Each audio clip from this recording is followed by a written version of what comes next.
اعوذ باللہ من الشیطان الرجیم بسم اللہ الرحمن الرحیم. Tahir Khan Afridi, hub of private education, hope Hazara division آپ سے مخاطب ہوں. آج ایک اہم مسئلہ جو کہ پی کے جتنے بورڈز ہیں ان کو سینٹرلائز کرنے کا ایک ایشو چل رہا ہے. اس کے اوپر کمیٹی بھی بنائی گئی ہے.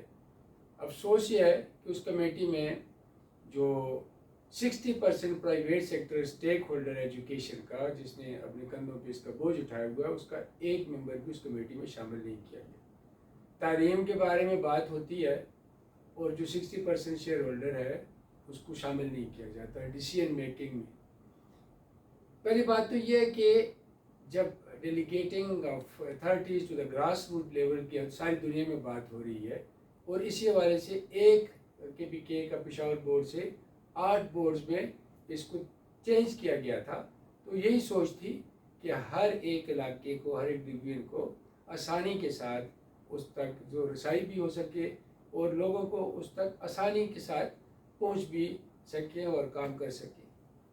آج جب دنیا آگے کی طرف جا رہی ہے، ہم ریورس ہونے کا کیوں سوچ رہے ہیں؟ اگر اس کی وجہ centralize paper marking, paper making ہے، تو پھر یہ Y in this only in کے پی کے، یہاں پہ صرف کیوں ایسا ہمیشہ کے لیے یہاں پہ ایکسپیریمنٹس ہوتے ہیں اور بھگت رہے ہیں ہم ایکسپیریمنٹس جتنے عرصے سے ہو رہے ہیں. تعلیم کا بیڑا غرق کر دیا گیا.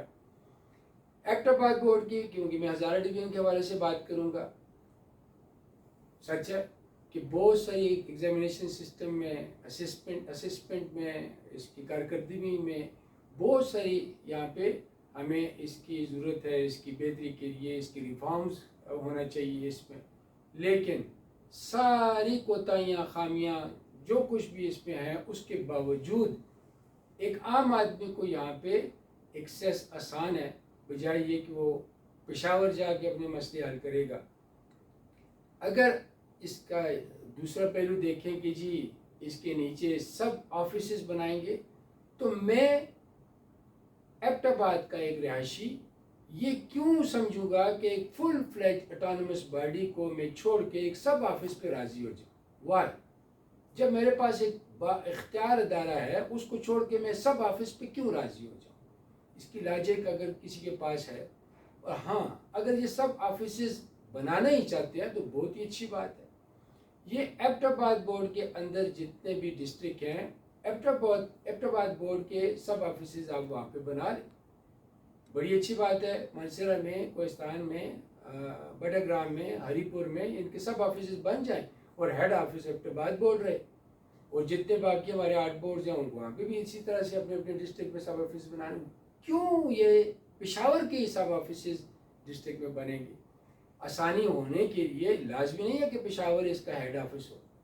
یہ زیادہ آسانی ہے کہ ان کے ریجن میں ہیڈ آفس ہو اور اس کے نیچے ڈسٹرکٹ میں سب آفیسز ہوں، زیادہ اچھا کام کریں گے. اگر سینٹرلائز پیپر کی بات کرنی ہے تو پھر میرا یہ خیال ہے کہ پھر سیدھا اسلام آباد میں ایک سینٹرلائز آفس ہو، پورے پاکستان میں وہ ڈسٹریبیوٹ کرے اپنے سب آفیسز، اور وہاں سے ایشو پیپر بنے بھی وہاں پہ. تو پھر اس بات کا ضرور خیال کریں کہ جو اسلام آباد کا پیپر ہوگا وہ پھر تھر کا، سندھ کا تھر اور بلوچستان کا چمن اور بارڈر والے لوگ اور یہ ہمارے کوہستان کے والے لوگ، یہ بھی اس میں لاہور، پشاور، ایبٹ آباد کے لوگوں کے ساتھ کمپیٹ کریں گے. یہ سمجھتے ہیں کہ فار فلنگ ایریاز میں کتنی سہولیات آپ گورنمنٹ اسکول میں آپ بچوں کو دے رہے ہیں، کتنے اچھی انوائرمنٹ ہے ان کی، کتنے اچھے ان کے پاس ٹیچرز ہیں، کتنے اچھی ان کے پاس سہولیات ہیں کہ وہ اسلام آباد کے، پشاور کے، ایبٹ آباد کے بچوں کے ساتھ کمپیٹ کر سکیں گے. سینٹرلائز پیپر کا یہاں پہ کوئی منطق نہیں بنتی. یہ تو ہر علاقے کے اپنے حالات کے مطابق وہاں پہ پیپر سیٹنگ ہونی چاہیے. میں تو یہاں پہ یہ کہوں گا کہ ونٹر زون کے لیے الگ ایک بورڈ ہونا چاہیے، جہاں پہ ان کے حالات کے مطابق آپ فیصلہ کریں. ہوتا ہی ہے کہ پشاور میں بیٹھ کے فیصلہ ہوتا ہے کہ جی آپ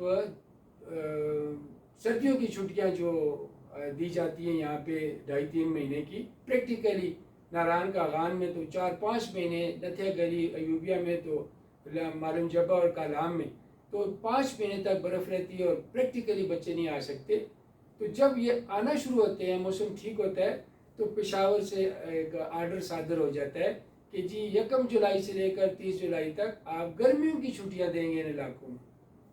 ٹھیک ہے، وہ پشاور میں بیٹھے، ان کو گرمی لگ رہی ہے، وہ گرمی سمجھتے ہیں کہ بہت سخت گرمی ہوگی، بچے نہیں آ سکتے، لیکن ان کو اس بات کا ادراک ہی نہیں ہے کہ ونٹر زون میں تو گرمیوں میں ہی پڑھائی کا موسم ہے، لوگ وہاں سے یہاں پہ گھومنے پھرنے آتے ہیں.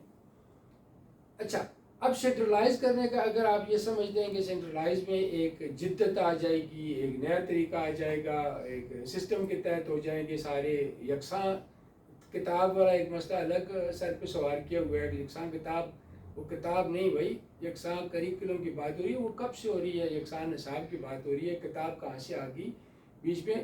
تو بہرحال یہ اگر آپ یہ سمجھتے ہیں کہ جی یہ ہو یکساں ہو جائے، تو کے پی بی سی سی آپ کا اسی لیے بنا ہوا ہے. 8 بورڈ بیٹھتے ہیں، وہاں پہ جو فیصلہ ہوتا ہے اس کے مطابق آگے امپلیمنٹ کر دیتے ہیں. تو میں آج اس پلیٹ فارم سے یہ حکومت سے درخواست کروں گا کہ اس فیصلے کو فی الفور ختم کیا جائے. جو بورڈز ہیں 8 کی بجائے 9 کریں، 10 کریں، 11 کریں، مزید بورڈ بنائیں، اس کو ختم نہ کریں، ورنہ ہمیں احتجاج کا راستہ اپنانا ہوگا. یہ صرف بورڈ امپلائیز کی بات نہیں ہے، اس میں میرے بچوں کا مستقبل شامل ہے، اور ان کے مستقبل کے لیے اگر آج آپ یہ ہماری بات نہیں سنیں گے تو کل ہو سکتا ہے کہ لا اینڈ آرڈر کا مسئلہ بھی بنے. میں پرنٹ میڈیا، الیکٹرانک میڈیا اور سارے سوشل میڈیا کے جتنے لوگ ہیں ان سے بھی ریکویسٹ کروں گا کہ اس بات کے اوپر آپ لوگ جس حد تک اپنی آواز پہنچا سکتے ہیں پہنچائیں، اور اپنے آنے والی نسلوں کو اس مصیبت سے بچائیں کہ ہر ایک آدمی کو پھر دوبارہ سے پشاور کے چکر نہ لگانے پڑیں. Thank you very much. اللہ حافظ.